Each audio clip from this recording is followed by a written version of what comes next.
नमस्कार, आपका स्वागत है। मित्रों, आज फिर केदारनाथ मंदिर के आसपास बहुत तबाही मची है।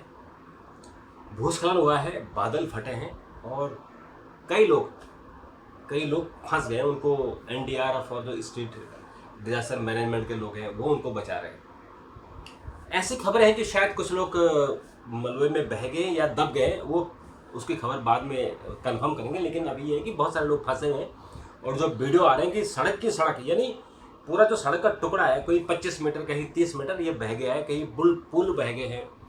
और सोनप्रयाग, रुद्रप्रयाग और गौरीकुंड यहाँ की भी बड़ी खबरें आ रही हैं।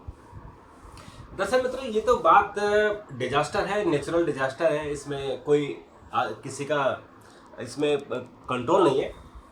लेकिन इसमें एक बात कह सकते हैं कि ये मैन मेड भी है, क्योंकि क्लाइमेट चेंज का असर है। अभी कल ही अगर आपने वीडियो देखा होगा, मैंने बताया था कि एक स्टडी आई कि कैसे मुंबई शहर डूबने वाला है। मुंबई शहर का 10% हिस्सा 2040 में ही डूब जाएगा और 2100 तक तो बहुत सारे टापू डूब जाएंगे। और इतनी जो ये क्लाइमेट चेंज के कारण जो 2 डिग्री टेम्परेचर बढ़ गया है, उसके कारण ग्लेशियर पिघल रहे हैं और उसका असर है कि हिमालय इंटैक्ट था वो भुरभुरा हो रहा है और वो गिरता चला जा रहा है। वैसे हिमालय सबसे कमजोर पहाड़ है। अब इसमें जो केदारनाथ में प्रॉब्लम आ रही है, क्योंकि केदारनाथ जब 2013 में बाढ़ आई थी, अब सोचे कभी कि पहाड़ में बाढ़ आ सकती है। सोचिए आप, ये भगवान शिव का ही तांडव था, उनका गुस्सा था कि उन्होंने लोगों को सबक सिखाया, यहाँ कंस्ट्रक्शन मत करो भाई, यहाँ ऐसे आप तफरीह करने मत आओ, दारू पीने के लिए मत आओ, यहाँ भांग पीने सुल्फा पीने मत आओ। यहाँ वो लोग आओ जो श्रद्धा से आते हैं, जिनके अपने काम धाम पूरे हो गए हैं।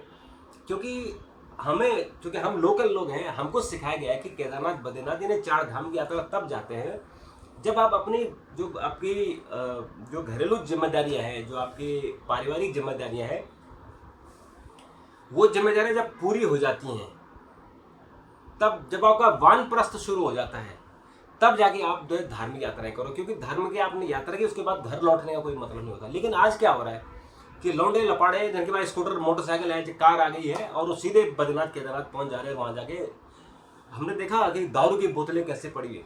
दरअसल केदारनाथ की बाढ़ ने 2013 ने यही सबक सिखाया था कि आप ऐसा कुछ ना करो कि भगवान जी नाराज। भगवान मतलब नेचर, कि नेचर नाराज कब होता है? जब आप नेचर से छेड़छाड़ करोगे। और नेचर से आप धार्मिक यात्रा के नाम पे नेचर से छेड़छाड़ कर रहे हैं। तो इसलिए अभी भी मौका है। अब खैर मौका तो नहीं है, अब तो मौका निकल गया, 2 डिग्री टेम्परेचर बढ़ चुका है, अब आपके हाथ में नहीं है। लेकिन अभी भी जो राज्य सरकारें हैं, केंद्र सरकार है, वो कम से कम अपने यहाँ एक लोकल इंतजाम कर सकते हैं।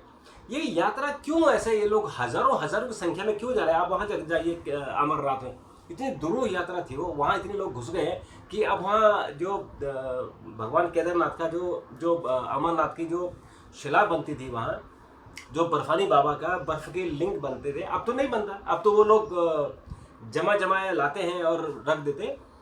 ऐसे वीडियो आए हैं वहाँ पे। मैं ये नहीं कहता हूँ अभी नहीं बन रहे हैं, लेकिन कभी कभी ऐसा करना पड़ता है कि बर्फ का वहाँ पर लिंग बनाना पड़ता है, क्योंकि टेम्परेचर बढ़ रहा है, क्योंकि क्लाइमेट चेंज हो रहा है और इतनी जो पॉपुलेशन जा रही है वहाँ, उसका नेगेटिव असर हो रहा है। तो केदारनाथ जी का भी यही हाल हो रहा है। इतनी पॉपुलेशन चली गई है, इतने कंस्ट्रक्शन हो गए, जगह जगह आपके होटल बन रहे हैं, जगह जगह हेलीकॉप्टर की सेवा। पता ही, वो सुनसान जगह में हेलीकॉप्टर जब मंड रहा है दिन भर, वहाँ उनकी आवाज़ से जो वहाँ पोल्यूशन, आवाज़ का पोल्यूशन लगेगा, उनकी आवाज़ से जो वहाँ ज़मीन हिल रही है। कल मैंने यहाँ देख रहा था अभी दिल्ली में जो कांवड़ यात्रा घूम रही थी, उनके इतने बड़े बड़े डैक थे कि उन डैकों से बिल्डिंग हिल रही थी। और मुजफ्फरनगर में तो एक डीएम को उनका डैक रोकना पड़ा था, जो झारखंड के थे कोई, वो ऐसा डैक लेके आए थे, बता रहे 50 लाख का डैक था वो, कि वो बिल्डिंगें हिलने लगी। तो डीएम ने कहा कि वो एसपी ने कि ये तो बिल्डिंगें गिर जाएंगी इससे, तो उन्होंने उसको रोका, या मत चलाओ इसको। तो ये खतरा है कि हम प्रकृति का, नेचुरल का ध्यान नहीं रह रहे हैं, इसलिए ये आपदा आ रही है। और केदारनाथ की आपदा चेतावनी दे रही है। मैं बार बार कह रहा हूँ, ये चेतावनी दे रही है। इस चेतावनी को समझिए, कुदरत को समझिए। तो भगवान शिव, उनकी तीसरी आंख खुलेगी तो सबको सिखा देंगे वो कि धार्मिक यात्रा क्या होती है और कैसे वहाँ तोड़ताड़ हो रही है, कैसे वहाँ होटल बन रहे हैं, कैसे वहाँ पैसे कमाए जा रहे हैं, क्या बिजनेस हो रही है।